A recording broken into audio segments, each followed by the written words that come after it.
के गठन की तैयारियां तेज हो गई हैं। नई सरकार के गठन की जिम्मेदारी केंद्रीय गृह मंत्री अमित शाह को दे दी गई है। उनकी नई टीम में 2024 की सियासी बिसात भी तैयारी देखी जा सकती है, जिसको लेकर यूपी के नेताओं की दिल्ली में बैठक होनी है।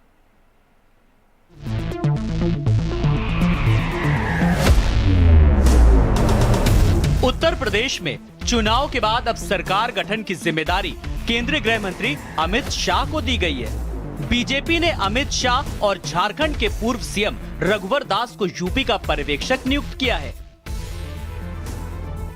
ऐसे में अमित शाह सिर्फ विधायक दल के नेताओं का चुनाव ही नहीं, बल्कि 2024 के सियासी पिच के लिए योगी टीम का भी गठन करने में अहम रोल अदा करेंगे। अमित शाह को पर्यवेक्षक बनाना कई मायनों में इसलिए खास है क्योंकि बीजेपी के वनवास को खत्म कराने में अमित शाह की अहम भूमिका थी।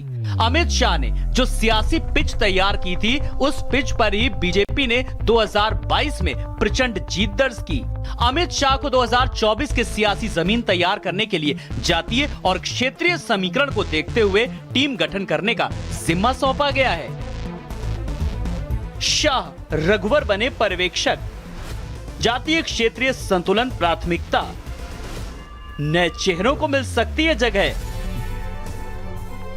यूपी में बीजेपी के विधायक दल के नेता के लिए योगी आदित्यनाथ का नाम लगभग तय है, क्योंकि उनके चेहरे पर ही विधानसभा चुनाव लड़ा गया था।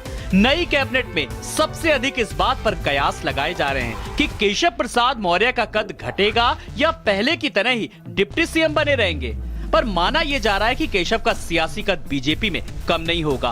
केशव मौर्य को सियासी तौर पर बढ़ाने में अमित शाह की अहम भूमिका रही है। शाह के पर्यवेक्षक बनने के बाद माना जा रहा है कि केशव मौर्य को सियासी तौर पर अहमियत दी जाएगी।